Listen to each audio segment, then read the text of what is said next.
नमस्कार, विंध्या टाइम्स में आपका स्वागत है और आपके साथ में आशुतोष तिवारी। एक बार फिर से कोरोना के मामले बढ़ने लगे हैं और कोरोना अब पहले से कहीं ज़्यादा ताकतवर होने लगा है। इन खबरों को बताना आपके लिए बेहद जरूरी इसलिए भी हो जाता है क्योंकि आप समय से पहले आप आगाह होते रहें और आप अपनी सुरक्षा को लेकर तमाम वो प्रबंध करते रहें जिससे आगे भविष्य में तीसरी लहर जब आए तो उस लड़ाई को आप मुकम्मल तरीके से लड़ सकें। आपको बता दें कि मध्य प्रदेश में जो कोरोना वायरस है जिस तरह से ताकतवर हो रहा है, पिछले 10 दिनों में वायरस दोगुना ताकतवर हो गया है। ये खबर अब सामने आ रही है और इसमें ये बताया जा रहा है कि जुलाई के महीने में मध्य प्रदेश की आर वैल्यू 0.87% थे जो अगस्त में बढ़कर 1.31% हो गई है। यानी 2 संक्रमित व्यक्ति कम से कम अब 3 व्यक्तियों को संक्रमित कर रहे हैं। यदि रोका नहीं गया तो धीरे धीरे इसी क्रम में हर दिन ये जो आंकड़ा है वो बढ़ता चला जाएगा और 3, 5, 7 आगे और भी संख्या इसकी बढ़ सकती है। और ये जो वैल्यू है इसके बढ़ने से संक्रमण की जो मारक क्षमता है, जो लोगों को प्रभावित करने की क्षमता है, संक्रमित करने की क्षमता है, इसमें इजाफा होगा और तेजी से लोग संक्रमण की जद में आएंगे। इसलिए पहले से ही सावधान होना बेहद जरूरी है।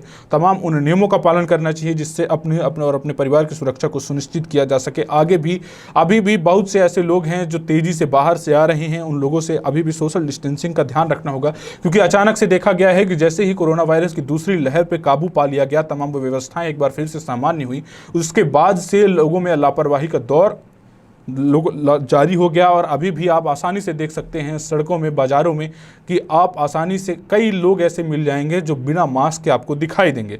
महामारी और स्वास्थ्य तंत्र विशेषज्ञ डॉक्टर चंद्रकांत लहारिया ने कहा कि सीरो सर्वे की रिपोर्ट बताती है कि मध्य प्रदेश की बड़ी आबादी में एंटीबॉडी बन चुकी है, जबकि सरकारी आंकड़े जो हैं वो 8 लाख लोगों के ही संक्रमित होने की पुष्टि करते हैं। चौथे राष्ट्रीय सीरो सर्वेक्षण की रिपोर्ट अनुमान देती है कि देश में प्रत्येक पॉजिटिव मिलने के पीछे 30 ऐसे व्यक्ति संक्रमित होते हैं जिनकी पहचान नहीं हो पाती है। प्रदेश में यह संख्या करीब 80 होने का अनुमान है। वहीं इसके अलावा डॉक्टर लहारिया ने बताया कि आर वैल्यू संक्रमण फैलने को बताता है कि यदि आर वैल्यू 1.0 से अधिक होता है तो संक्रमण बढ़ रहा है और 1.0 से कम हो रहा है तो संक्रमण कम हो रहा है।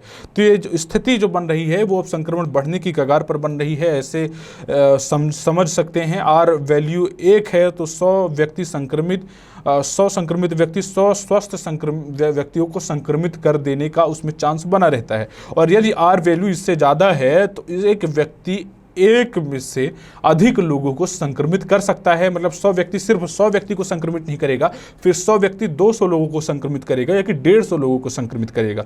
इसके चांसेस ज़्यादा बढ़ जाते हैं। मध्य प्रदेश में कोरोना के 26 जुलाई को 6 मामले सामने आए थे।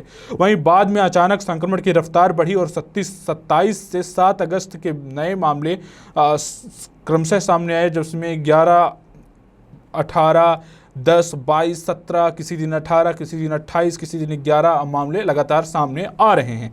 ये स्थिति है जो धीरे धीरे करके ऐसे संक्रमित मरीज मिलते रहेंगे तो हमें देर नहीं लगेगा कि एक बार फिर से संक्रमितों की तादाद बढ़ने लगेगी और हैरानी लोगों की बढ़ जाएगी और स्वास्थ्य व्यवस्थाओं को संभालना फिर से सरकार के लिए मुश्किल हो जाएगा। इसलिए सिर्फ स्वास्थ्य व्यवस्थाओं और ज़रूरी इंफ्रास्ट्रक्चर जो हेल्थ इंफ्रास्ट्रक्चर है उसकी ओर मजबूत करने की जो कवायद है वो प्रदेश सरकारों को करना चाहिए, लेकिन इसके अलावा हमारे हाथ में जितना है वो हमें करना चाहिए। हमारे हाथ में यही है कि हम सावधानी बरतें जिससे हमारे ओर से कोई ऐसा काम ना हो जिससे संक्रमण को बढ़ावा मिले, जिससे आगे खतरा बढ़े।